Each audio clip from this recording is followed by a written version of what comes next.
વિશ્વામિત્રી પ્રોજેક્ટમાં જોડાયેલ ડમ્પર ચાલકો માટે ટ્રાફિક પોલીસ દ્વારા નવલખી મેદાન ખાતે ટ્રાફિક જાગૃતિ અને માર્ગદર્શન કાર્યક્રમનું આયોજન કર્યું હતું। વડોદરા શહેરના નવલખી મેદાન ખાતે ટ્રાફિક ડીસીપી, એસીપી તથા વિશ્વામિત્રી પ્રોજેક્ટ ઇન્ચાર્જની ઉપસ્થિતિમાં વિશ્વામિત્રી પ્રોજેક્ટમાં કાર્યરત ડમ્પર ચાલકો માટે ટ્રાફિક જાગૃતિ અને માર્ગદર્શન કાર્યક્રમનું આજરોજ આયોજન કરવામાં આવ્યું હતું। વડોદરા શહેરમાં નગરજનોને પૂરથી બચાવવા માટે હાલ વિશ્વામિત્રીમાં કામગીરી હાથ ધરવામાં આવી છે, જેમાં 150થી વધુ ડમ્પર વાહનો 4 ઝોનમાં રોજિંદા અવરજવર કરે છે। ગઈકાલે કલાલી બ્રિજ ઉપર એક વૃદ્ધ વ્યક્તિ ડમ્પરની અડફેટે આવી જતા ઘટના સ્થળે તેઓનું મૃત્યુ નીપજ્યું હતું।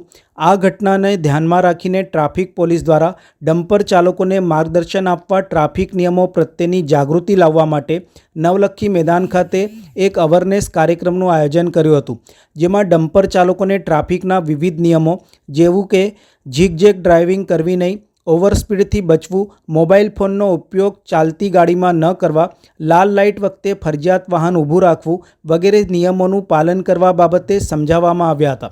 ટ્રાફિક ડીસીપી જ્યોતિ પટેલે ડમ્પર ચાલકો ઉપરાંત કોન્ટ્રાક્ટરોને પણ તાકીદ કરી હતી કે તેઓ ટ્રાફિકના તમામ નિયમોનું કડક પાલન કરે। 3 મહિના માટે જ આ ડમ્પર ચાલકોને અવકાશ આપવામાં આવ્યો છે, જેથી વિશ્વામિત્રી પ્રોજેક્ટ સમયસર પૂર્ણ થાય। વિશ્વામિત્રીની કામગીરીમાં જોડાયેલ ભારદારી વાહનો માટે સામાન્ય સમય મર્યાદા લાગુ નહીં પડે, પરંતુ ટ્રાફિકના તમામ નિયમો યથાવત પાલન કરવું ફરજિયાત રહેશે, તેમ જણાવ્યું હતું। આ કાર્યક્રમમાં ટ્રાફિક એસીપી ડીએમ વ્યાસ, વિશ્વામિત્રી પ્રોજેક્ટ ઇન્ચાર્જ ધાર્મિકભાઈ દવે તથા અન્ય અધિકારીઓ વિશેષ ઉપસ્થિત રહ્યા હતા। ટ્રાફિક જાગૃતિથી માત્ર અકસ્માતો રોકી શકાય એટલું જ નહીં, પરંતુ શહેરી પરિવહન વ્યવસ્થામાં શિસ્ત અને સલામતી બંને લાવી શકાય છે, જે તરફ વડોદરા ટ્રાફિક પોલીસ સતત પ્રયત્નશીલ છે। વાહન વ્યવહારના નિયમોનું પાલન કરવું એ સૌ કોઈના હિતમાં છે, તેથી નિયમોનું પાલન કરો અને સુરક્ષિત રહો। આપ જુઓ છો એમ વડોદરા શહેરમાં આખા શહેરમાં પ્રી મોન્સૂનની કામગીરી ચાલી રહી છે, અને સાથે જ પૂરની પરિસ્થિતિનો પ્રસંગ ઉપસ્થિત ન થાય એના માટે વિશ્વામિત્રીનું વાઇડનિંગ પણ કરવામાં આવી રહ્યું છે।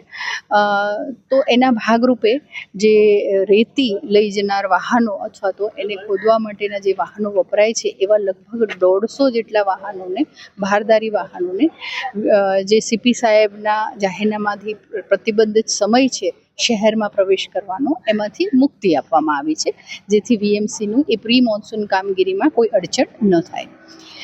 આટલા વિપુલ પ્રમાણમાં જ્યારે ભારદારી વાહનો શહેરમાં પ્રવેશ કરી રહ્યા છે, ત્યારે આમ જનતાને એમનાથી કોઈ જોખમ ઊભું ન થાય એના માટે એવા ડ્રાઈવરોને સેન્સિટાઇઝ કરવા માટે એ કોન્ટ્રાક્ટરને તેમજ તમામ ડ્રાઈવરોને આજે અહીંયા બોલાવવામાં આવ્યા હતા, અને એમને વાહન કઈ રીતે સેફલી વડોદરા શહેરમાં ચલાવે જેથી આમ જનતાને ઓછી તકલીફ થાય અથવા કોઈ નુકસાન ન થાય એનું એક માર્ગદર્શન અહીંયા આપવામાં આવ્યું। આપે જોયું હશે તો જ્યારે એમને માર્ગદર્શન આપી રહી હતી ત્યારે જ મેં એમને કીધું હતું કે ટ્રાફિકના નિયમોનું જો ઉલ્લંઘન કરે તો એમની વિરુદ્ધ પણ કાયદેસરની કાર્યવાહી કરવામાં આવશે।